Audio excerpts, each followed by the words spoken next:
ನಮ್ಮಿಂದ ನೇರ ಪ್ರಶ್ನೆಗಳು, ನಾಯಕರ ನೇರ ಉತ್ತರ. ಇದೇ ಫೇಸ್ ಟು ಫೇಸ್. ಇವತ್ತಿನ ಫೇಸ್ ಟು ಫೇಸ್ನಲ್ಲಿ ನಮ್ಮ ಜೊತೆಗಿದ್ದಾರೆ ಮಾಜಿ ಮುಖ್ಯಮಂತ್ರಿ ಎಚ್ ಡಿ ಕುಮಾರಸ್ವಾಮಿ ಅವರು. ಕುಮಾರಸ್ವಾಮಿ ಅವರೇ, ಕಾರ್ಯಕ್ರಮಕ್ಕೆ ತಮಗೆ ಸ್ವಾಗತ. ನಮಸ್ಕಾರ. ಸೊ ನನ್ನ ಮೊದಲನೇ ಪ್ರಶ್ನೆ ತಮಗೆ, ಏನಾಗಿದೆ ಕುಮಾರಸ್ವಾಮಿ ಅವರಿಗೆ ಇತ್ತೀಚಿನ ದಿನಗಳಲ್ಲಿ? ನನಗೇನು ಆ ರೀತಿ ನನ್ನಲ್ಲಿ ಬದಲಾವಣೆ ಆಗಿದೆ ಅಂತ ಏನು ಅನ್ನಿಸ್ತಾ ಇಲ್ಲ. ಮೊದಲನೇ ಕುಮಾರಸ್ವಾಮಿ ಆಗಿದ್ದೇನೆ, ಈಗಲೂ ಹಾಗೇ ಇದ್ದೇನೆ. ಆದರೆ ಕೆಲವು ಘಟನೆಗಳ ವಿಷಯದಲ್ಲಿ ನಾನು ಚರ್ಚೆ ಮಾಡ್ತಕ್ಕಂಥದ್ದೇನಿದೆ, ಅದು ಕೆಲವರಲ್ಲಿ ಇಂಥ ವಿಷಯಗಳು ಕುಮಾರಸ್ವಾಮಿ ನೇರವಾಗಿ ಇದಕ್ಕೆ ಇನ್ವಾಲ್ವ್ ಆಗಬೇಕಾಗಿತ್ತ, ಅವಶ್ಯಕತೆ ಇದೆಯಾ ಅಂತಕ್ಕಂಥ ಚರ್ಚೆಗಳಲ್ಲಿ ಆ ರೀತಿ ಒಂದು ಪರ ವಿರೋಧಗಳು ಮಾತನಾಡ್ತಕ್ಕಂಥದ್ದು ಇರೋದು ಗಮನಿಸಿದ್ದೇನೆ. ಆದರೆ ನಾನು ಯಾವುದಾದರೂ ಒಂದು ವಿಷಯವನ್ನು ಸಾರ್ವಜನಿಕವಾಗಿ ಇರ್ತಕ್ಕಂಥ ಸಮಸ್ಯೆಗಳ ಬಗ್ಗೆ ಚರ್ಚೆ ಮಾಡಬೇಕಾದ್ರೆ ನನಗೆ ಅಲ್ಲಿ ಕೆಲವು ಅನ್ಯಾಯಗಳಾಗಿದೆ ಅಂತಕ್ಕಂಥ ಕಂಡು ಬಂದಾಗ ನಾನು ಅದರಿಂದ ನನ್ನ ಪರವಾಗಿ ಜನ ಮಾತನಾಡ್ತಾರೋ ಇಲ್ಲ ನೆಗೆಟಿವ್ ಆಗಿ ಮಾತನಾಡ್ತಾರೋ ಅದು ಯಾವುದನ್ನೂ ಲೆಕ್ಕಕ್ಕಿಡದೆ ಅಂಥ ಸಂದರ್ಭದಲ್ಲಿ ನ್ಯಾಯ ದೊರಕಬೇಕು ಅನ್ನೋ ದೃಷ್ಟಿಯಿಂದ ನಾನು ಮಾತನಾಡ್ತೀನಿ ಹೊರತು ಮತ್ತಿನ್ಯಾವುದೋ ಅದರಿಂದ ಫಲಾಪೇಕ್ಷೆ ಇಟ್ಕೊಂಡು ನಾನು ಕೆಲಸ ಮಾಡಿ. ಕೆಲವೊಂದು ಸಂಗತಿಗಳು ಕುಮಾರಸ್ವಾಮಿ ಅವರು ಮಾತಾಡ್ತಾರೆ, ಇನ್ನು ಕೆಲವು ಸಂಗತಿಗಳನ್ನು ಬೇಕು ಅಂತ ಮೈ ಮೇಲೆ ಎಳ್ಕೊಳ್ತಾರೆ. ಯಾವಾಗಲೂ ಸುದ್ದಿಯಲ್ಲಿರಬೇಕು ಅಂತ ಹಂಗೆ ಮಾಡ್ತಾ ಇದ್ದೀರಾ? ಇಲ್ಲ, ಸುದ್ದಿಲಿರಬೇಕು ಅಂತ ಏನಿಲ್ಲ. ನಾನು ಬಹುಶಃ ನೀವು ಕೇಳ್ತಾ ಇರ್ತಕ್ಕಂಥದ್ದು ಈ KPSCಯ ಒಂದು ನೇಮಕಾತಿ ರದ್ದತಿ ವಿಷಯದಲ್ಲಿ ಬಹುಶಃ ನೀವು ಕೇಳ್ತಾ ಇರ್ಬೋದು ಅನ್ನೋದು ನನ್ನ ಅಭಿಪ್ರಾಯ. ಈಗ ಅದೇ ಒಂದು ದೊಡ್ಡ ಕಾಂಟ್ರವರ್ಷಿಯಲ್ ಸಬ್ಜೆಕ್ಟ್. ಹೌದು. ನಾನು ಆ ವಿಷಯವನ್ನು ತೆಗೆದುಕೊಂಡಿರ್ತಕ್ಕಂಥದ್ದು ಆ 362 ವಿದ್ಯಾರ್ಥಿಗಳಿಗೆ ಅಷ್ಟೇ ನ್ಯಾಯ ಕೊಡಿಸ್ಬೇಕು ಅನ್ನೋದು ಅಷ್ಟೇ ಅಲ್ಲ. ಇದರಲ್ಲಿ ಬಹುಶಃ ನಾನು ಕೆಲವು ವಿಷಯಗಳನ್ನು ಪ್ರಸ್ತಾಪ ಮಾಡಿರೋದು ಗಮನಿಸಿದಾಗ ಎಲ್ಲ ಒಂದು ಕಡೆ ಕುಮಾರಸ್ವಾಮಿ ಕೇವಲ 362 ವಿದ್ಯಾರ್ಥಿಗಳಿಗೆ ಅಷ್ಟೇ ಸೀಮಿತವೂ ಆಗಿಲ್ಲ, ಯಾವುದೋ KPSC ಸಂಸ್ಥೆಯಲ್ಲಿ ಇರತಕ್ಕಂಥ ಭ್ರಷ್ಟಾಚಾರವನ್ನು ರಕ್ಷಣೆ ಕೊಡ್ತಕ್ಕಂಥದ್ದು ಹೊರಟಿದ್ದಾನೆ ಅಂತಕ್ಕಂಥದ್ದು ಕೆಲವರು ಚರ್ಚೆ ಮಾಡ್ತಾರೆ. ನಾನು ಭ್ರಷ್ಟಾಚಾರದ ಪರವಾಗಿ ಎಂದೂ ಇಲ್ಲ. ಇಲ್ಲಿ ನಾನು ಪ್ರಶ್ನೆ ಇಟ್ಟಿರ್ತಕ್ಕಂಥದ್ದು ವಿಷಯವನ್ನು ಪ್ರಸ್ತಾಪ ಮಾಡಿರೋದು ಆ 362 ಅಭ್ಯರ್ಥಿಗಳ ನೇಮಕಾತಿಯ ಪ್ರಕ್ರಿಯೆಯನ್ನು ರದ್ದು ಮಾಡಿರೋದೇನಿದೆ, ಆ ರದ್ದು ಮಾಡತಕ್ಕಂಥ ವಿಷಯದಲ್ಲಿ ಸರ್ಕಾರ ತೆಗೆದುಕೊಂಡಂಥ ನಿರ್ಧಾರ, ಅದರಲ್ಲಿ ಅವರಿಗೆ ಇರ್ತಕ್ಕಂಥ ಅಧಿಕಾರದ ವ್ಯಾಪ್ತಿಯನ್ನು ಮೀರಿ ಕೆಲವು ನಿರ್ಣಯಗಳನ್ನು ಮಾಡ್ಕೊಂಡಿದ್ದಾರೆ.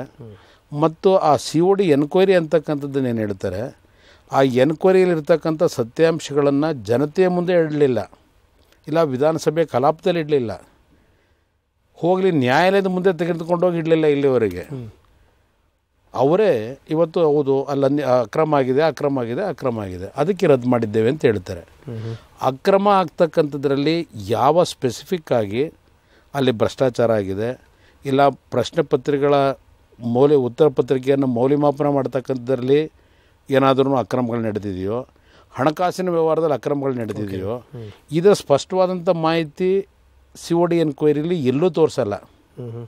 ಆ ಥರ ಇದ್ದಾಗ ಸರ್ಕಾರ ಅಕ್ರಮ ಆಗಿದೆ ಅಂತಕ್ಕಂಥದ್ದನ್ನು ಯಾವ ಆಧಾರದ ಮೇಲೆ ತಂದಿದ್ದೀರಿ ಅನ್ನೋದು ಒಂದು ಪ್ರಶ್ನೆ.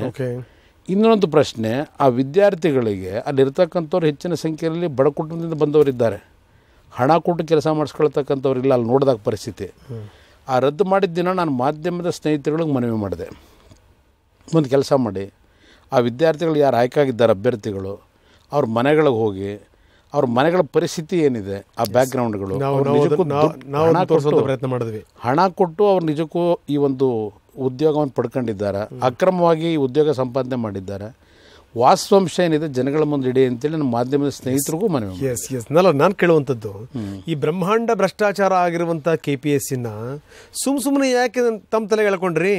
ಇಲ್ಲ, ಇಲ್ಲಿ ಬ್ರಹ್ಮಾಂಡ ಭ್ರಷ್ಟಾಚಾರ ಆಗಿದೆ ಅಂತಕ್ಕಂಥದ್ದು ಒಂದು ವ್ಯವಸ್ಥಿತವಾದಂಥ ರೀತಿಯಲ್ಲಿ ಒಂದು ಈ ಅಪಪ್ರಚಾರ ಏನು ಮಾಡ್ಕೊಂಬಂದಿದ್ದಾರೆ. ಅದರಲ್ಲಿ ನಿಜಕ್ಕೂ ಬ್ರಹ್ಮಾಂಡ ಭ್ರಷ್ಟಾಚಾರ ನಡೆದಿದೆಯಾ? ನಡೆದಿದ್ದರೆ ಆ ಒಂದು ನಡೆದಿರ್ತಕ್ಕಂಥ ಘಟನೆಗಳನ್ನಾದರೂ ಜನಗಳ ಮುಂದೆ ಇಡಬೇಕಲ್ಲ. ತಮ್ಮ ಪ್ರಕಾರ ನಡೆದಿಲ್ಲ. ಹಾಗಾದರೆ ಈಗ ಸ್ವಲ್ಪ ಮಟ್ಟಿನ ಲೋಪದೋಷಗಳಿದೆ, ನಾನಿಲ್ಲ ಅಂತ ಹೇಳಲ್ಲ.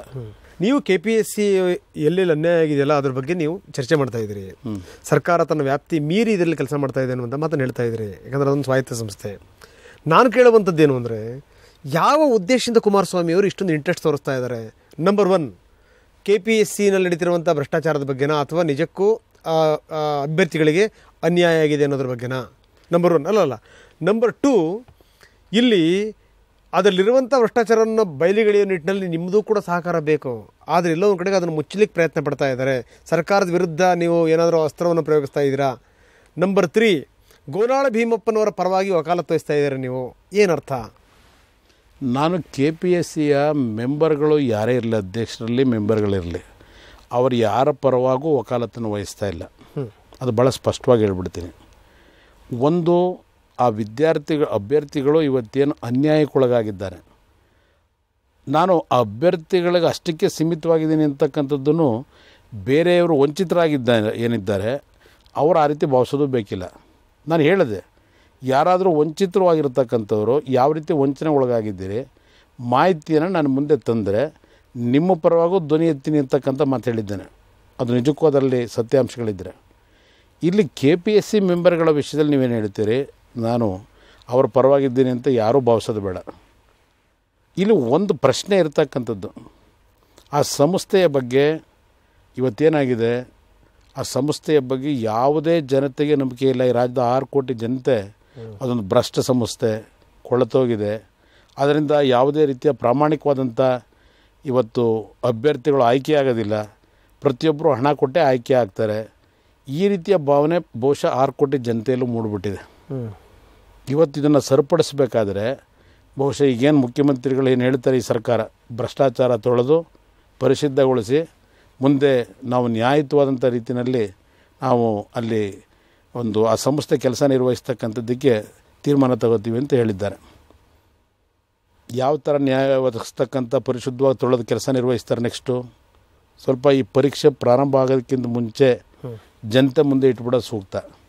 ಇಲ್ಲದೇ ಇದ್ದರೆ ಈಗ ಆಯಿತು, ಈಗ ಈ ಸಂಸ್ಥೆ ನೀವು ಹೇಳಿದ್ರಿ ಈ ಪ್ರಕ್ರಿಯೆ ಏನಲ್ಲಿ ಭ್ರಷ್ಟಾಚಾರ ಆಗಿದೆ, ಗೋನಾಳ ಭೀಮಪ್ಪನವರು ಭ್ರಷ್ಟಾಚಾರ ಮಾಡಿಲ್ವೇ, ಅವ್ರನ್ನ ರಕ್ಷಣೆ ಮಾಡಲಿಕ್ಕೆ ಹೊರಟಿದ್ದೀರಾ ಅಂತೇಳಿ. ಆ ವ್ಯಕ್ತಿ ನನ್ನ ಕಾಲದಲ್ಲೇ ಅಧ್ಯಕ್ಷರಾಗಿ ಆಯ್ಕೆ ಆಗಿದೆ. ಅದಕ್ಕೆ ಕುಮಾರಸ್ವಾಮಿ ಅವರು ಯಾಕೆ ಇಷ್ಟೊಂದು ಮುತುವರ್ಜಿ ವಹಿಸ್ತಾ ಇದ್ದಾರೆ ಅಂದರೆ, ಅದಕ್ಕೆ ನನ್ನ ತಮ್ಮ ಅವಧಿನಲ್ಲೇ ಅವರು ಅಧ್ಯಕ್ಷರಾಗಿ ಆಯ್ಕೆ ಆಗಿರೋದಕ್ಕೆ ಅದಕ್ಕೆ ಬಂದುಬಿಟ್ಟೆ ನೇರವಾಗಿ, ಸುತ್ತಿ ಬಳಸಿ ಮಾತಾಡೋದೇ ಬೇಡ ಅಂತೇಳಿ. 2007ರಲ್ಲಿ ಗೋನಾಳ ಭೀಮಪ್ಪ ಅವರನ್ನು ಅಧ್ಯಕ್ಷನ ಮಾಡಿದ್ವು. ರಾಮಕೃಷ್ಣ ಅಂತೇಳಿ ಒಬ್ಬರು ಮೆಂಬರು ಆಯ್ಕೆ ಆಗಿದ್ದು ನಮ್ಮ ಕಾಲದಲ್ಲಿ, ನಾಗರಾಜ್ ಅಂತ ಒಬ್ಬರು ಮೆಂಬರು, ರುದ್ರನಗೌಡ ಅಂತ ಹೇಳಿ ಒಬ್ಬರು, ದೆನ್ ಚಂದ್ರಶೇಖರಯ್ಯ ಅಂತೇಳಿ. ಈ 5 ಜನಗಳನ್ನು BJP ಮತ್ತು JDSನ ಸಮ್ಮಿಶ್ರ ಸರ್ಕಾರದಲ್ಲಿ ನಾವು ಮೆಂಬರ್ ಮಾಡಿದ್ವು. ಸರಿ.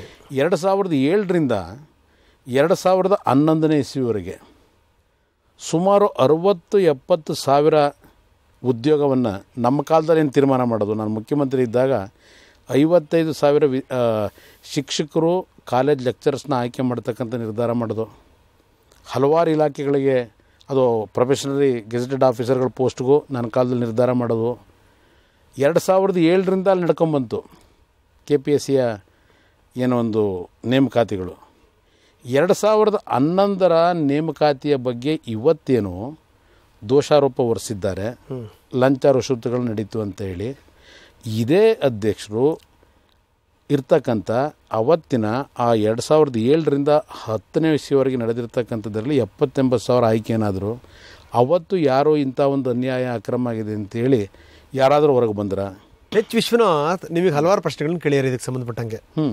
ಅದರಲ್ಲಿ ಅವ್ರು ಕೇಳಿದಂಥ ಮೊದಲನೇ ಪ್ರಶ್ನೆ, ಕುಂಬಳಕಾಯಿ ಕಳ್ಳರು ಅಂದ್ರೆ ನೀವು ಯಾಕೆ ಹೆಗಲು ಮುಡ್ಕೊಂಡು ನೋಡ್ಕೋತೀರಿ ಸ್ವಾಮಿ ಅನ್ನೋ? ನಾವು ನೋಡ್ಕೊಂಡೇ ಇಲ್ವಲ್ಲ.